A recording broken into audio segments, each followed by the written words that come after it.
ಮುಂದೆ ಕಟ್ಟೋಣ ಅಂತೀರ, ಮುಂದೆ ಕಟ್ಟೋಣ. ಇಲ್ಲಿ ಬಿಡಿ ಸರ್. ನಿಮ್ಮ ಹೆಸರು? ಸರ್ ನಾರಾಯಣ ಸ್ವಾಮಿ. ಹಾಂ, ನಾರಾಯಣ ಸ್ವಾಮಿ. ನಿಮ್ಮ ಅಪ್ಪಾಜಿಯವ್ರ ಹೆಸರು? ಗಂಗಾಧರ. ಯಾವ ಊರು? ಸರ್ ನೆಲಮಂಗಲದ ಹತ್ರ ಬಳೆವೀರನಹಳ್ಳಿ ಅಂದ್ಬಿಟ್ಟು, ಬೆಂಗಳೂರು ಗ್ರಾಮ ಅಂತಾರೆ. ಎಷ್ಟೆಲ್ಲ ಊರುಗಳು? ಎಷ್ಟೆಲ್ಲಾಗವೆ? 4 ಕಲ್ಲು. 4 ಕಲ್ಲು.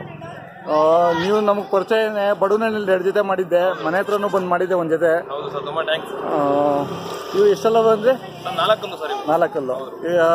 ಎಷ್ಟು ದಿನದಿಂದ ನಿಮ್ಮ ಮನೆಗೆ ಇವು? ಸರ್ ಒಂದು 6 ತಿಂಗಳಿಂದ ಇದೆ. 6 ತಿಂಗಳಿಂದ ಅವೆ. ಏನೇನು ಕೈ ತಿಂಡಿ ಕೊಡ್ತೀರಾ?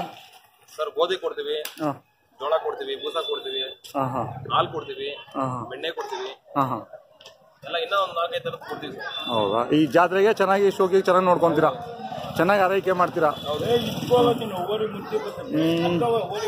ಎಷ್ಟು ಹೇಳ್ತಾ ಇದ್ದೀರಾ ವ್ಯಾಪಾರ? 4 ಲಕ್ಷ ಹೇಳ್ತಾ ಇದ್ದೀವಿ. 4 ಲಕ್ಷ ಹೇಳ್ತಾ ಇದ್ದೀರಾ. ಸಿದ್ಧಗಂಗೆ ಜಾತ್ರೆ ಪ್ರತಿ ವರ್ಷ ಬರ್ತೀರಾ? ಹೌದು ಸರ್. ಈ ಜಾಗ ಕಾಯಂ ನಿಮಗೆ? ಹೌದು ಸರ್, ಖಂಡಿತ. ನಿಮ್ಮ ಅಪ್ಪಾಜಿಯವ್ರ ಹೆಸರಿದೆ?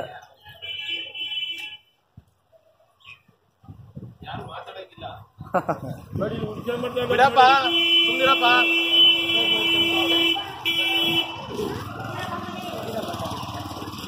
ಏನ್ ಪರವಾಗಿಲ್ವಾ ಈ ಸಲ ಸಿದ್ಧಗಂಗೆ ವ್ಯಾಪಾರ? ಪರವಾಗಿಲ್ಲ ಸರ್. ದೊಡ್ಡ ಎತ್ತುಗಳು ಸ್ವಲ್ಪ ಇದೆ. ಹೌದು, ಆಸೆಗಳಿಂದ ಗಿರಾಕಿಗಳು ಬರಬೇಕು. ಹೌದು, ನಾವು ಬೇರೆ ಕೆಲಸಗಳಲ್ಲಿ ಬಿಟ್ಟು ನಾವು ಅವತ್ತಿಂದ ನಮ್ಮ ತಂದೆ ತಾತನ ಕಡೆಯಿಂದ ಮಾಡ್ಕೊಂಡ್ ಬಂದಿದ್ದೀವಿ. ನಾವು ಬಿಡಕ್ ಆಗಲ್ಲ. ಹೌದೌದೌದು. ಆದ್ರೂ ನಾವು ಹೋಟ್ಲಿಂದ ಕಟ್ಟಿದೀವಲ್ಲ, ಅದನ್ನ ಕಟ್ಟೆ ಕಟ್ತೀವಿ. ಅದೇ ಬಡವನಹಳ್ಳಿ 2 ಜೊತೆ ಇತ್ತು, ಈ ಸಲ ಒಂದೇ ಜೊತೆನಾ? ಒಂದೇ ಜೊತೆ. ಯಾವ ಜಾತ್ರೆಗೆ ಹೋಗಿದ್ರೆ? ಇದೆ ಫಸ್ಟ್ ಜಾತ್ರೆನಾ? ಹೌದು ಸರ್, ಇದೆ ಫಸ್ಟ್. ಈ ಊರುಗಳು ಬಂದ್ರೆ ಇದೆ ಫಸ್ಟ್ ಜಾತ್ರೆ. ಫಸ್ಟ್ ಜಾತ್ರೆ. ನಾವು ಸಿದ್ಧಗಂಗೆ, ಮಾಗಡಿ, ಘಾಟಿ ಈ 3 ಜಾತ್ರೆ ಬಿಟ್ಟರೆ ಯಾವ್ದು ಹೋಗಲ್ಲ. ಘಾಟಿಗೆ ಹೋಗಿದ್ರೆ ಈ ಸಲ? ಸರ್ ಘಾಟಿಗೆ ಈ ಸಲ ಹೋಗಿಲ್ಲ. ಬಡವನಹಳ್ಳಿಗೂ ಬರ್ತೀರಾ? ಬಡವನಹಳ್ಳಿಗೆ ಹೋಗಲ್ಲ ಸರ್, ತುಂಬಾ ರೇರು.